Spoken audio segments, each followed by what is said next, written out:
Elias Morgan didn't expect much when he first spotted the faint glimmer on his ship's scanners. Derelict ships weren't uncommon in this corner of space, far beyond the usual trade routes. They tended to hold little more than scraps. Old plating, ruined electronics, or the occasional piece of tech worth a few extra credits. Still, the signature of this one caught his eye. It pulsed faintly, not like a distress beacon but more like a heartbeat. Curious, Elias adjusted his course. As his small salvage vessel approached, he saw it clearly. A ship unlike any he'd encountered. It seemed almost organic, its sleek curves broken by jagged, coral-like structures.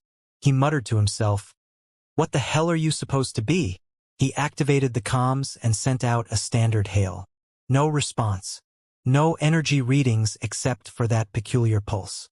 No signs of life. "Great," he sighed, grabbing his helmet. "Guess we're doing this the old-fashioned way." Elias powered down his engines, locked his ship to the alien craft with a series of metallic clanks, and suited up. Once inside the airlock, he heard a faint hum. The atmosphere was breathable, which was a relief. He hated relying on his suit for too long. Slowly, he moved through the dimly lit corridors. The walls seemed to ripple, shifting slightly with each step he took. It was enough to put him on edge, and he muttered, "This is how horror stories start." Then he found her. She was slumped against the wall in what appeared to be the bridge, if this thing even had something as straightforward as a bridge. Her skin was a deep, iridescent blue, and faint silver markings traced intricate patterns down her arms and across her face. She was still, her chest barely rising and falling. Elias crouched beside her. "Hey, are you alive?" he asked, though he doubted she understood him. Her eyelids fluttered but didn't open. Looking around, he spotted a console that appeared to be the ship's main control panel. There was a crystalline structure embedded in it, pulsing gently. Elias hesitated. He didn't like messing with alien tech without knowing what it did. But if it could help her, he had no choice. "All right," he said aloud, as if trying to convince himself. "Just a quick scan." He pulled out his portable scanner, attached a connection probe, and linked it to the crystal. The moment it made contact, the console flared to life. Patterns of light shot across the walls, forming holographic displays filled with symbols and diagrams he couldn't begin to decipher. His scanner beeped wildly, displaying a mess of data. Then he felt something odd. A faint pressure in his mind, as if the ship was brushing against his thoughts. Memories he hadn't recalled in years flickered through his head. Old jokes, embarrassing moments, and a sudden pang of nostalgia for home. "Whoa, whoa!" Elias yanked the probe away, breaking the connection. The lights dimmed, but the ship still seemed active, more alert than before. "Careful with that." The voice startled him so much that he nearly dropped the scanner. He turned to find the alien woman sitting upright, her silver eyes fixed on him. Her voice was clear, accented but unmistakably speaking his language. "You shouldn't have touched it." Elias held up his hands. "I was just trying to help. You didn't look good. I wasn't planning on messing with your ship." She tilted her head, studying him. "You've already done more than you realize." Elias frowned. "All right, hold on. Let's start with names. I'm Elias. And you are?" "Ixaria," she replied, her tone softening. "I didn't mean to sound ungrateful. I appreciate your attempt to help, but that device is complicated." "No kidding." He ran a hand through his hair, feeling the tension in his shoulders. "What's the deal with it, anyway?" "When I plugged in, it was like it was looking through my head." "It was," Ixaria said, standing carefully. She still looked a bit unsteady but managed to walk over to the console. "This is a Kiranathian archive matrix. It's designed to store more than data. It captures the essence of thought, emotion, memory. But it's not meant for someone like you." Elias couldn't help but smirk. "Someone like me, huh? And what's that supposed to mean?" "Humans," Ixaria said simply, but her tone wasn't dismissive. If anything, she seemed genuinely intrigued. "Our technology is built around harmony, around the structured interplay of feelings and logic." "Your mind," she trailed off, then smiled faintly. "Your mind is chaos." Elias crossed his arms. "I'll take that as a compliment." She looked at him for a long moment as if deciding whether or not to elaborate. Finally, she said, "You're not supposed to be able to interface with this. And yet, the Matrix responded to you. It adapted." "Okay," Elias said slowly. "So, what happens now?"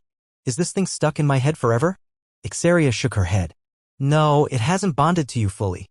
But it might be the only reason the ship is still functioning. Without it, I wouldn't have woken up. He let out a slow breath. You're welcome then. She tilted her head again. I don't think you understand the risk you've taken. Nope, Elias said, leaning against the console with a grin. Not a clue. But you seem like you're alive and well, and that's good enough for me. Ixaria studied him, her silver eyes narrowing slightly. You don't fear the unknown, do you? Elias chuckled. Lady, I'm a salvage operator. My job is the unknown. For the first time, Ixaria smiled, just a hint, but it was there. Then perhaps we can help each other. I'll need your assistance to stabilize the ship's systems. And if you really aren't afraid of the unknown, I might need you to reconnect to the Matrix. Elias blinked. Wait, you want me to plug back into the thing that was poking around my brain? It might be the only way to guide the ship out of this sector safely, Ixaria said. Her voice was calm, but her eyes held a flicker of uncertainty. He considered her for a moment, then shrugged. Well, if you're asking nicely. Ixaria raised an eyebrow. You don't even know if it's safe. Look, Elias said, grinning. I've already survived stepping onto a ghost ship, waking up a mysterious alien, and having my brain scanned. What's one more leap into the unknown? She watched him for a moment longer, then nodded. All right, but let's proceed carefully. Elias picked up the scanner again, looking at the crystalline matrix with a mix of curiosity and trepidation. As he reached for the connection port, he muttered, this better not fry my brain.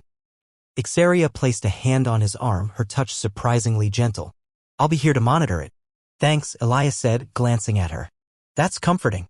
He plugged in the probe, and the console lit up once more. This time, he braced himself for the sensation, memories flashing, emotions surging, and a strange warmth that wasn't entirely unpleasant. The ship hummed louder, the patterns of light shifting and twisting as if trying to match his chaotic thoughts. Through it all, Ixaria stood nearby, her silver eyes focused on the displays. It's responding, she said, her voice steady. You're stabilizing the systems. Elias gritted his teeth. Well, that's great and all, but oh hey, there's my 8th grade science fair. Why is that? Ixaria's lips twitched in what might have been amusement. Focus, Elias. Try to keep your thoughts calm. Calm? He laughed nervously. Lady, you're talking to the wrong guy if you want calm. She moved closer, her gaze softening. Just breathe. Trust the process. Sure, Elias muttered. Trust the process. Easy for you to say. But slowly he did his best to clear his mind. The chaotic images began to settle and the lights around them grew steadier. The ship stopped shaking, its pulse growing even and strong. Elias felt the pressure in his head ease, leaving behind a strange, lingering warmth. He unplugged the scanner and slumped against the console. Well, that was a ride.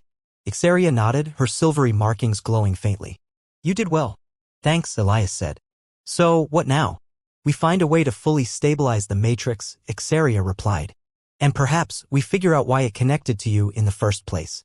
Elias grinned. I'm guessing it's my winning personality. She rolled her eyes, but her smile widened ever so slightly. I suppose we'll find out. It had been 3 days since Elias Morgan's unplanned foray into alien salvage. 3 days of poking around Ixaria's ship while the alien woman watched him with equal parts curiosity and mild exasperation. He wasn't exactly what she expected from a human, whatever that meant. He spent more time cracking jokes at his own expense and offering her ration bars than demanding answers to the countless questions that must have been swirling in his head. Still, Elias had questions. Plenty of them. So, he said as they sat on the bridge's floor, he'd taken to calling it a bridge, even if it was more of a nerve center, passing a maintenance tool back and forth. What's the deal with the crystal thing? I mean, it's cool and all, but do you Kiranathians just plug your brains into random gadgets for fun, or is that, like, a cultural thing? Ixaria stared at him, her silver-flecked eyes narrowing. It is not a cultural pastime. Right, Elias said, stifling a laugh. That was a joke. I know, she replied dryly. I just didn't find it particularly funny. Elias shrugged. I'll try harder next time. So what does it actually do? She set down the tool and sighed. The archive matrix is a repository of knowledge. It holds not only data but also impressions, emotions, memories. It helps us preserve more than just facts. It preserves the essence of how something was felt, understood, experienced. When I say it's not meant for someone like you, I mean that your mind is not structured in the way the Matrix expects. It was never designed to harmonize with human thought patterns. And yet here we are, Elias said, tapping his temple. It latched onto me like a kid grabbing a candy bar. Your mind isn't as incompatible as it should be, Ixaria admitted. It's chaotic, yes, but there's also something about it that allowed the Matrix to adapt. Elias grinned. You hear that? I'm special. Ixeria shot him a look. I wouldn't go that far. You're killing me here, Elias said, shaking his head. Anyway, if it's not supposed to work with humans, how'd it end up on your ship? She hesitated. The archive isn't just a database. It's an ancient relic. It was entrusted to me for safekeeping. But the longer I had it, the more I realized I couldn't fully understand it either. It was created long before my time by a people even my own ancestors barely knew. Elias raised an eyebrow. So you're telling me you were flying around with an alien artifact you didn't know how to use and then I come along and break it? You didn't break it, Ixeria said, picking up the tool again. You simply activated it in a way I never expected. And now, instead of working as a passive repository, it started to interact. Which is a fancy way of saying it stuck with me. Perhaps, she said, not looking at him. I'm still trying to understand the implications. Well, it's not like I've got anywhere to be, Elias said, leaning back against the curved wall. How about we figure it out together? Ixeria glanced at him, her expression unreadable. You're remarkably calm about all this. What's the alternative? Freaking out. Elias grinned. That's not my style. Besides, I like a good puzzle. You're an odd human, she said, shaking her head. I've been called worse, Elias said cheerfully. Now, what's our next move? Over the next few hours, they worked side by side to stabilize the ship's systems. While Ixeria focused on the console's intricate controls, Elias handled the more straightforward mechanical tasks, checking power relays, rerouting conduits, and patching up a few damaged panels. They settled into an easy rhythm, trading occasional remarks as they went. So, Elias asked as he tightened a loose connection, if the Matrix thing is so ancient, how come nobody in your, civilization figured it out before? It wasn't meant to be figured out, Ixeria replied without looking up from her work. It was meant to be protected. Sure, but protected from what? She paused. From misuse. From falling into the wrong hands. There were times in our history when certain factions sought to exploit its capabilities. That's why it was hidden away. And why I was tasked with keeping it safe. Elias leaned against the panel he was working on, his expression thoughtful. Sounds like a heavy burden. It was a responsibility I accepted, Ixeria said simply. You always this serious? He teased. I mean, we've been working together for hours and I haven't seen you crack a single joke. I wasn't aware jokes were a requirement for ship repairs. Elias laughed. You've got me there. All right, no jokes, but at least tell me something fun about your people. You know, lighten the mood. Ixeria considered his request, then said, we have a saying, a silent stream cuts the deepest channel. Okay, Elias said, scratching his head. And that's supposed to be fun? It's wisdom, she replied with a small smirk. Wisdom can be entertaining if you approach it with the right perspective. Elias shook his head, grinning. I think I need to introduce you to stand-up comedy. By the time they stopped to rest, Elias felt a sense of accomplishment that had nothing to do with finding salvage. He stretched his arms and looked around the bridge, which no longer felt quite so alien. The walls had stopped pulsing and the gentle hum of the ship's systems was almost soothing. You know, he said, leaning against a console, this isn't exactly what I signed up for, but I think I'm starting to enjoy it. Ixeria gave him a curious look. Enjoy what? Working with you, Elias said, gesturing to the ship around them. Figuring out what all this does. Trying to piece it together. I mean, it beats scrounging for scrap and selling it off to the highest bidder. You're unusual, she said, though her tone had softened. Guilty as charged, Elias replied with a grin.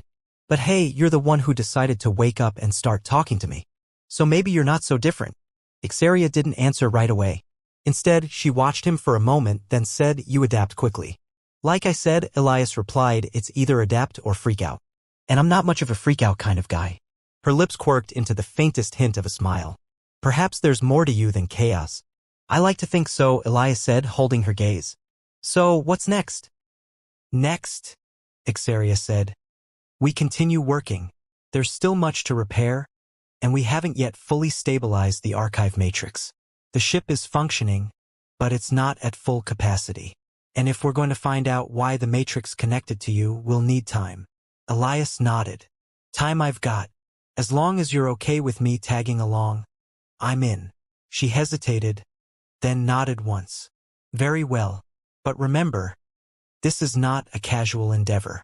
The archive holds knowledge far beyond either of us, and the connection it's made with you could have consequences we can't foresee.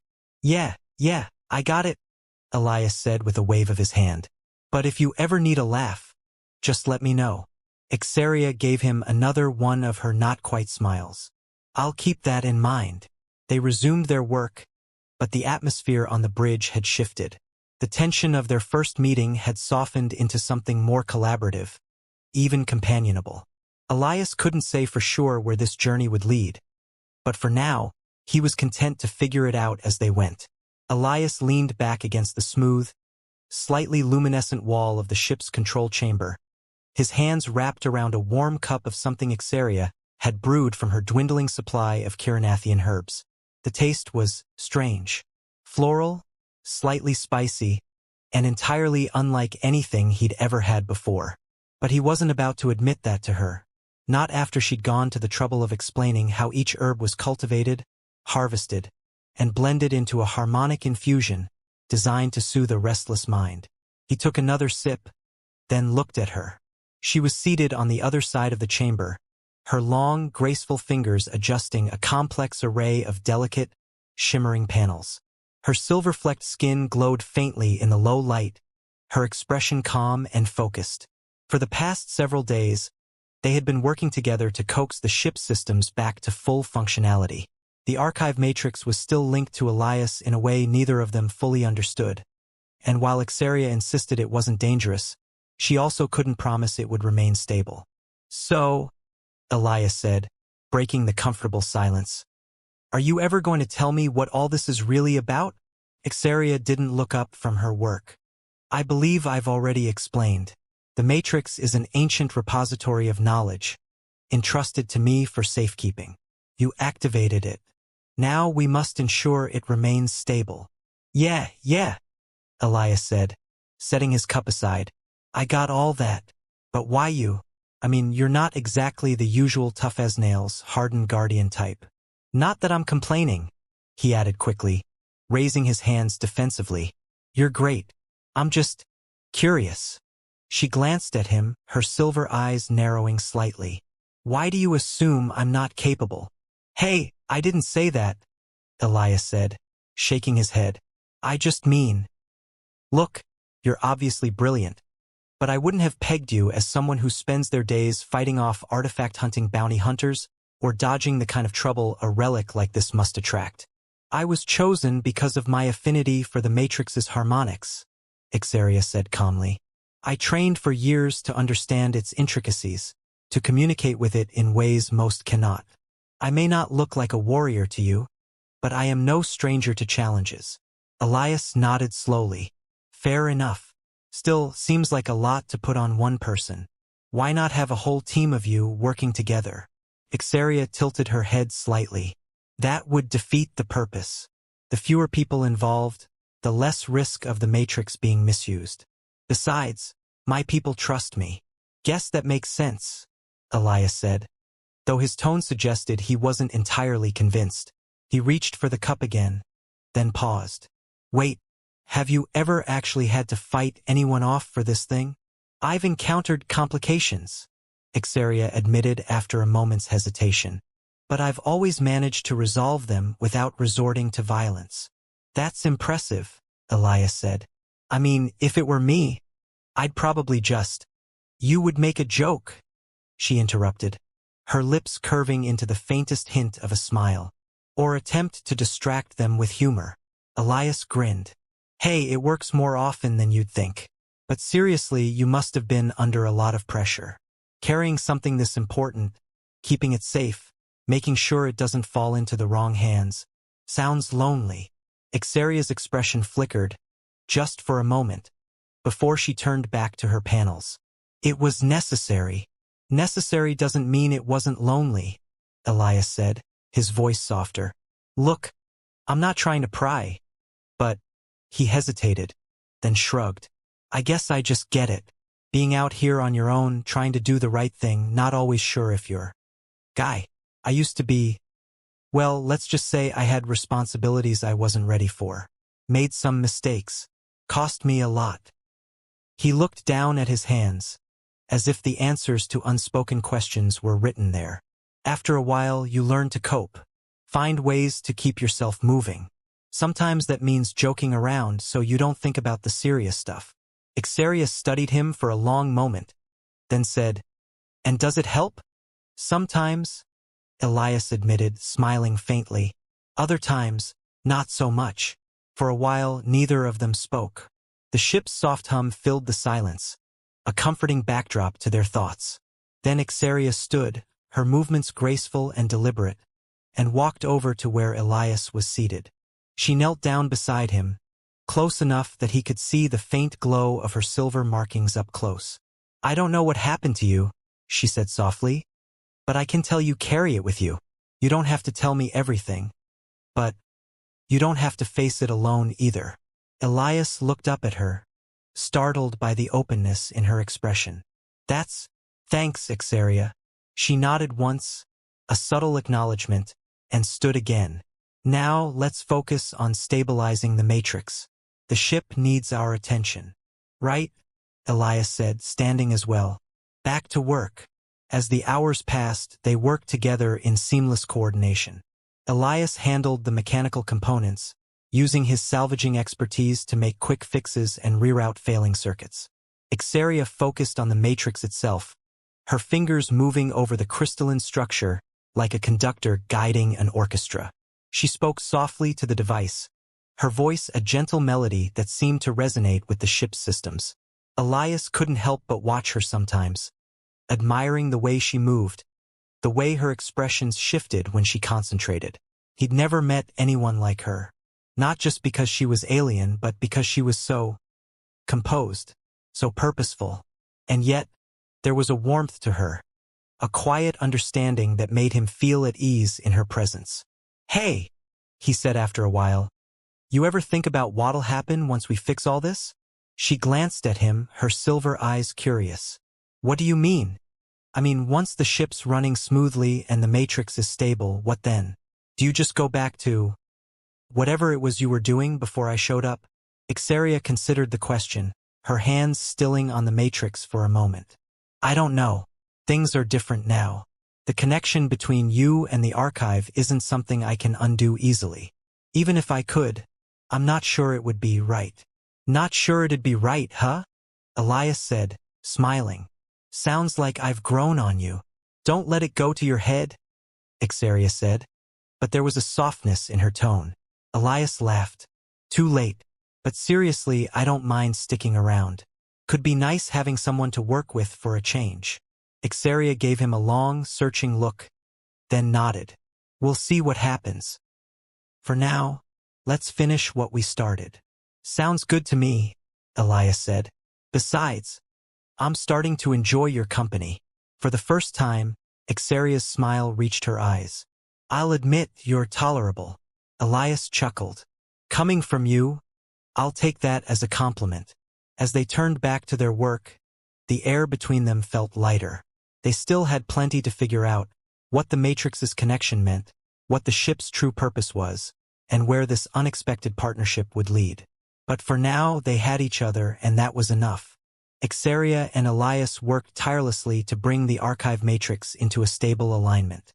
Each day was filled with intricate adjustments, careful recalibrations, and endless conversations about what the matrix might be trying to tell them. But despite their efforts, one thing became clear.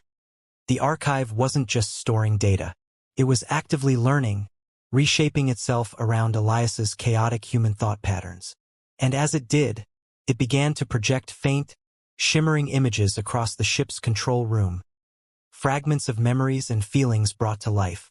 One day, while Elias was tightening a series of loose couplings near the ceiling, a holographic scene unfolded in front of them. It was a snippet of something Elias recognized immediately. A sunny day on Earth, a park filled with laughter and the sound of children playing. He paused, one hand gripping the cable he'd been rerouting, and stared at the projection. "What is that?" Ixaria asked, her voice low. She stepped closer, her silvery eyes reflecting the image's warm glow. Elias swallowed hard. "It's my niece's birthday. She loved the swings. I used to push her so high she'd laugh until she couldn't breathe." He shook his head, trying to clear the lump in his throat. "I haven't thought about that in years." Ixaria glanced at him. "The Matrix is pulling this from your memories?" "Yeah," Elias said quietly. "It must be." He watched as the scene played out, a younger version of himself smiling and laughing as he pushed a little girl on a swing. I don't get it. Why show this now? The Matrix adapts, Ixaria said. It must be reacting to something, perhaps to you, to the emotions you've shared. It's not just a repository. It's an interactive system. It's learning from you, using your thoughts and memories as guidance. Elias climbed down from his perch, his face thoughtful. So it's, what, trying to understand me? Ixaria nodded. That's one possibility. It could be searching for meaning in the chaos it senses within you. Elias snorted. Great. My brain's a mess, and now the alien relic is trying to make sense of it. That's comforting. Ixaria's lips curved into the faintest hint of a smile. Chaos can be a source of creativity. It can lead to unexpected outcomes, some of which are beneficial. Elias gave her a wry look. Beneficial, huh? You're just saying that so I don't feel bad about all the mess in my head. Perhaps, she said lightly, though her tone carried a warmth he wasn't used to hearing from her. They stood there for a moment longer, watching as the projection faded into soft, glowing light. Then Ixaria turned back to her work and Elias followed her lead, picking up his tools again. As the days turned into weeks, they continued to piece together the puzzle of the archive matrix. The ship's systems stabilized bit by bit and the strange projections grew more frequent. Some were happy memories, like the one of his niece, while others were more complicated, moments of loss, of struggle, of choices Elias wasn't proud of. He shared these moments with Ixaria, partly because he couldn't stop them from appearing and partly because she listened without judgment.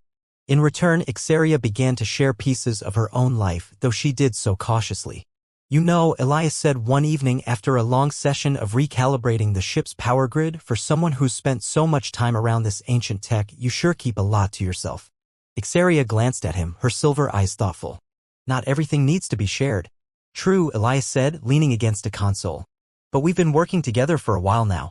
I've told you about my messy brain, my family, even my terrible attempts at stand-up comedy. And you, well, I barely know anything about you. I've told you what's relevant, she said simply. About the Matrix, the ship, my task. Yeah, but what about you? Elias asked, his tone more curious than pushy. You mentioned training for this job, but what was your life like before that? Did you have friends, family, a favorite place to visit? Ixaria hesitated, her hands resting on the controls.